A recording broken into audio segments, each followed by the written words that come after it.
ظهر دين المؤيام بظهور النبي أحمد ظهر دين المؤيام بظهور النبي أحمد يا حنانا نبي محمد ذلك الفضل من الله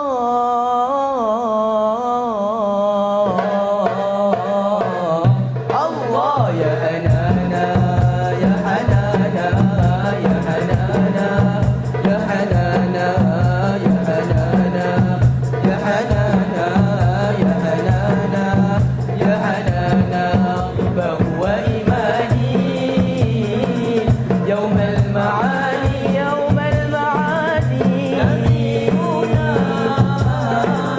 طه المكتاي الحادي أي الحادي بأجمل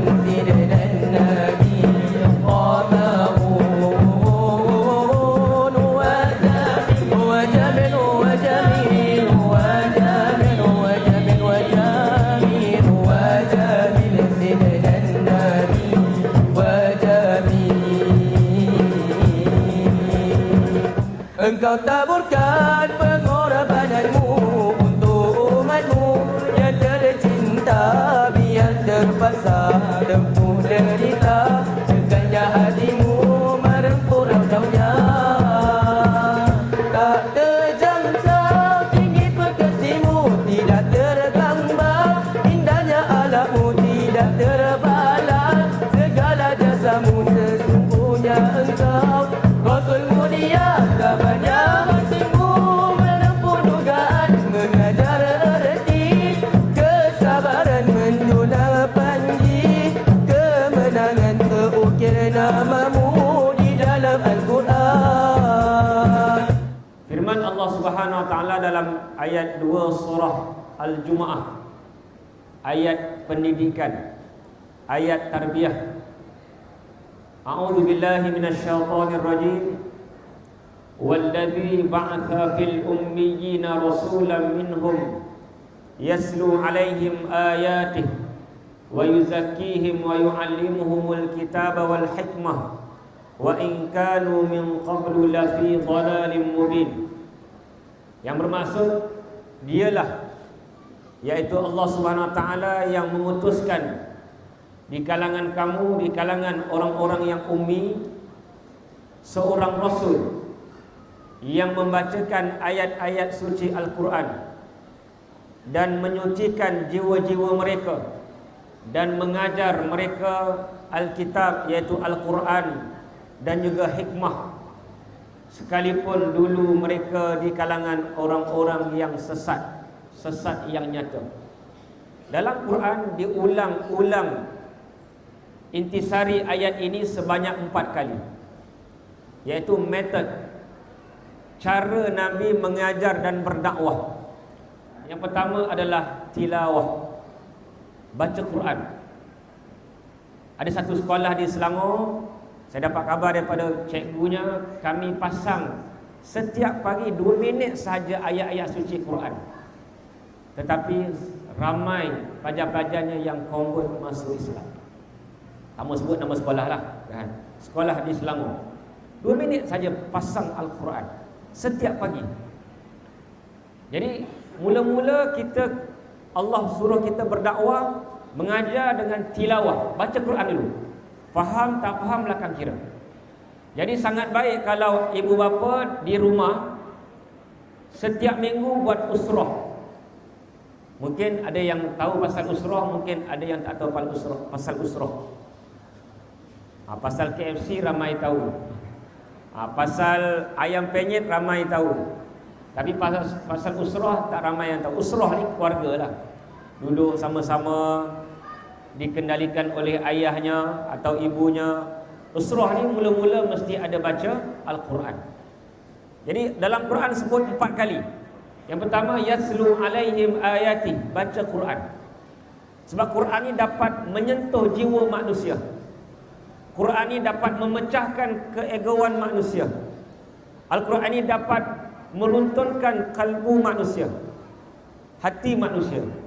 Yang kedua, kena ada amalan harian. Kata ulama Yaman, man laisa lahu wirdun fahuwa qirdun. Siapa yang tak ada amalan harian, wirid harian, mana yang tetap dia buat, mesti buat, jangan tinggal. Kalau tertinggal, dia qadhakan.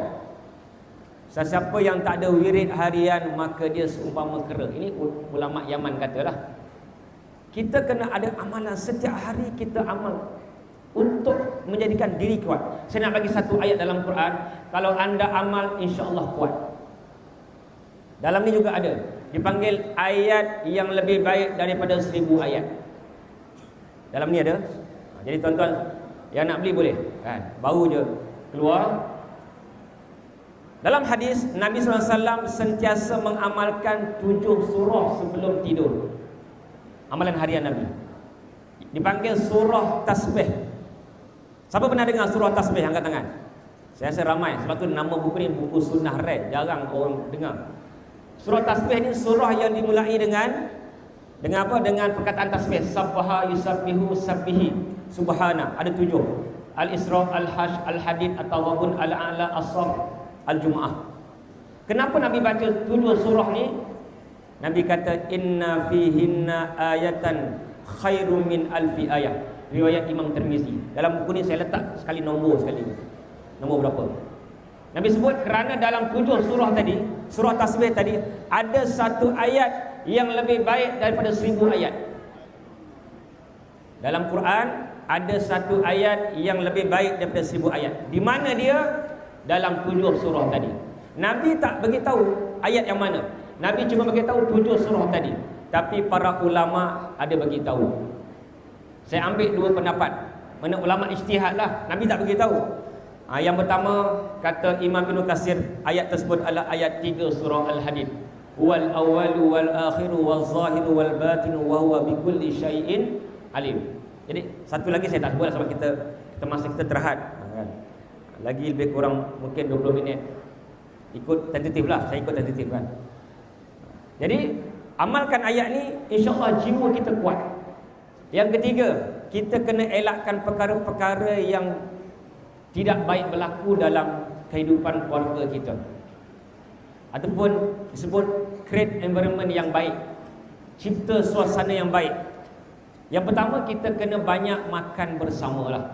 Kena makan bersama. Kalau Nabi dulu, Nabi SAW, dia suka makan dengan para sahabat dalam talam. Tapi saya nak beritahu tuan-tuan perempuan, sebenarnya makan dalam talam ni hukumnya haram. Pernah dengar tak hukum ni? Marah Datuk kan? Mana datang hukum? Makan duduk dalam talam Datuk memanglah haram. Faham tak? Makan duduk dalam talam, bukanlah makan makanan dalam talam. Ada pakcik tu di Sungai Besar, lepas ceramah dia tanya saya, "Ustaz, saya tak faham lagi. Kenapa makan dalam talam haram?" Pak Haji, orang Jawa kan, Pak Haji dorong jeruk talam haram. Saya pernah cakap Jawa kan. Mana duduk dalam talam memanglah haram. Oh, kayoki rupa. Keluar Jawa sampai Jawa kan. Perancis dengan Perancis. Maknanya banyak makan bersama-sama.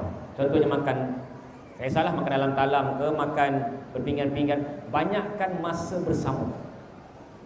Maknanya jangan benarkan anak-anak kita makan dekat ruang tamu, dia makan dalam bilik dia makan dekat bilik air, dia makan dekat garaj, dia makan dekat atas bumbung. Jangan. Sentiasa, selalu, tak dapat hari-hari, sekerap mungkin kita cuba makan sama-sama. Itu yang orang panggil apa, bila makan kat talam tu dia lutut bertemu lutut. Itu ukhuwah. Itulah yang baik. Sallallahu alaihi